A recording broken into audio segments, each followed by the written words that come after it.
Hello everyone, hello my dear learners, hello Philippines, and hello world. So here I am again, Teacher Eva for today's discussion. Please be with me. Hi.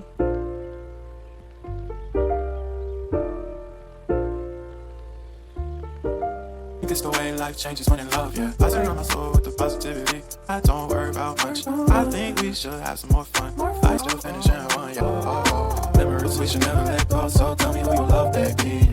Take a moment to unwind. Last time that we're together, we're able to discuss the elements of communication. Yes, the elements of communication. Let me know if you still remember. How many elements of communication do we have? Yes, we have 9 elements of communication. Can you recall those 9? Let us start with the speaker, the message, encoding, the channel, then the receiver, decoding, and the last 3 again? Yes, the feedback, the context, and the barriers. So all in all, we have 9 elements of communication. Today's discussion, we will discuss the process of communication. Are you familiar with the process of communication? What do you think is the importance of knowing the process of communication? Anyone? The process of communication helps us to understand how communication takes place and how communication ends in a specific context. Let us start enumerating the different processes of communication. Can you guess those processes? Okay, let us have the first one. When we say process, it is referring to steps on how communication takes place, on how communication started, and how communication ended. It is just like having the elements. Yes, we have 9 elements in communication. There are only 8 processes in communication. So please see the difference between the elements and the processes. But in some way, they are related with each other. Okay, let us find out.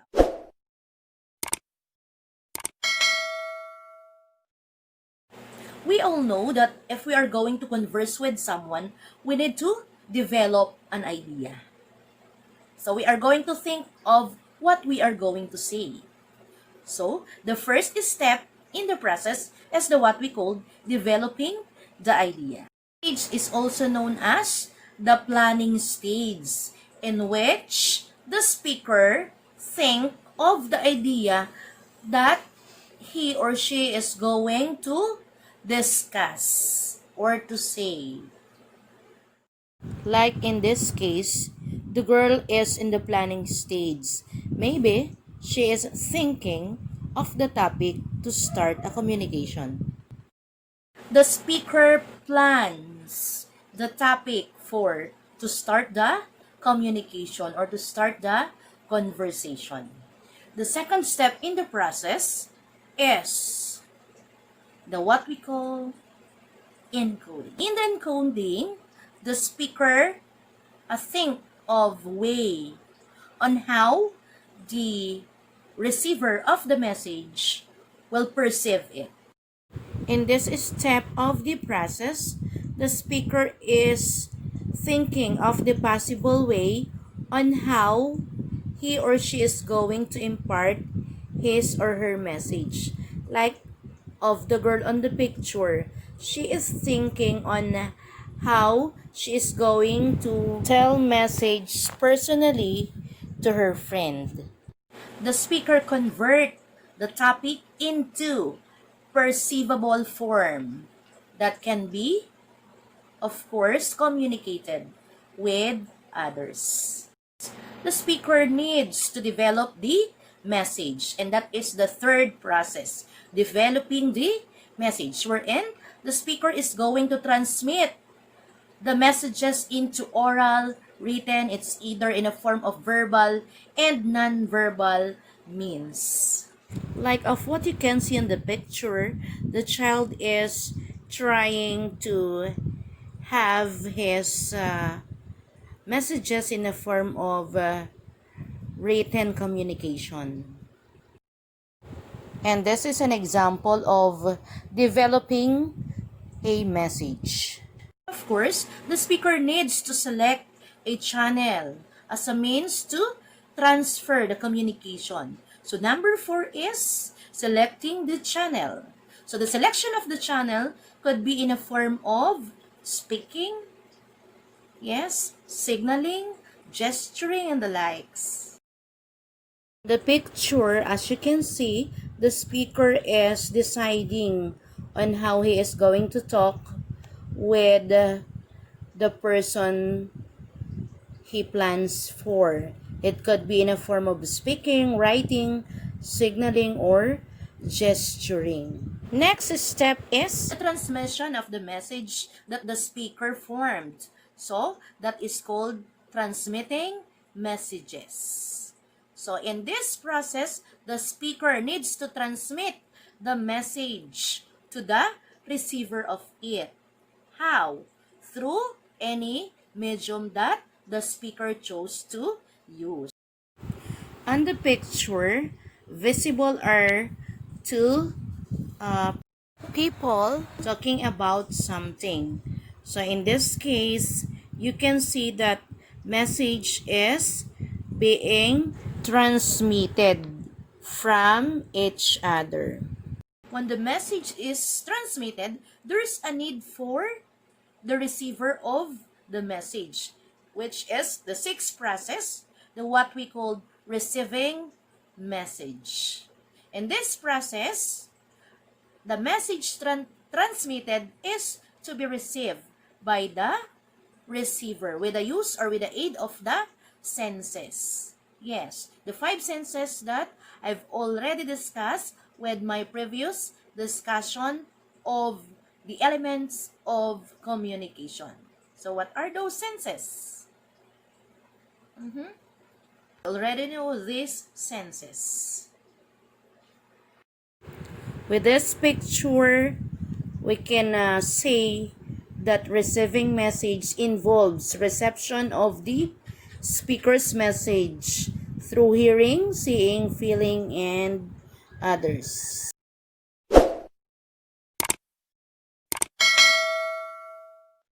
Receiving the messages transmitted by the speaker, the listener needs to understand the message. Okay, and this is the process of what? This is the process of decoding, wherein the receiver tries to interpret, tries to analyze, tries to understand the message received. Well, on the picture, as you can see, maybe the lovers there analyzed already interpreted and understood each other's message. That's why they look like that. Both of them are sad of the result of their conversation. Maybe the two felt heartbroken. Same way on the second and the third picture, that the listener or the receiver of the message already interpreted and analyzed the message he received. That's why he felt that way. And the last, providing feedback. So when feedback is being provided, of course, at the end of the message. Yes. So in this part, the listener or the receiver of the message will be the one to signal the feedback. Yes, only signal the feedback. And actually, the one who is analyzing the feedback is none other than the speaker himself or herself. When we say feedback, this is the response of the listener to the speaker's message. As you can see on the picture, maybe the one sitting on a chair is a music teacher, and she is singing for her students or for the kids. And because of her singing, the students are uploading her or clapping for her, and that is an example of feedback from the students or kids. Encoding the message, the listeners feel that the singing of the teacher is really amazing. That's why that is their responses in a form of claps, and that is called feedback. The reaction of the girl on this picture is also an example of feedback. Her reaction is a response upon seeing the key from her boyfriend's hand, meaning to say, it's a car. What a big surprise. And of course, the reaction is a happy face. And a surprise reaction on her face is an example of feedback. The receiver shows whether they understand or they didn't understand the messages being perceived by them. Okay, after the discussion, what can you say about the process of communication? Okay, it is systematic. Yes, it is systematic and step by step. You need to start with the first, second, third, fourth, fifth, sixth, seventh, and the last. You cannot jump to the other part or to the next step, I mean. So it is systematic. It is in sequence. Feedback is necessary in the process of communication?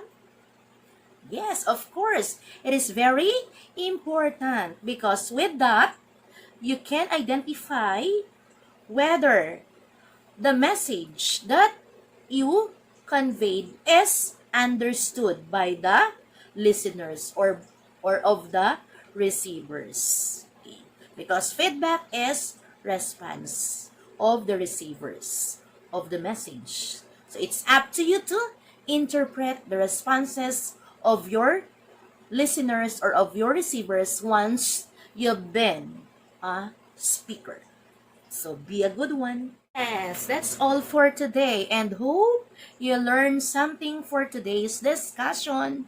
So if you're just new to my channel, don't forget to like and subscribe, and please hit the button bell so you will be always updated with my upcoming videos. This is Teacher Eva, and waving goodbye again. Till next time. Babush.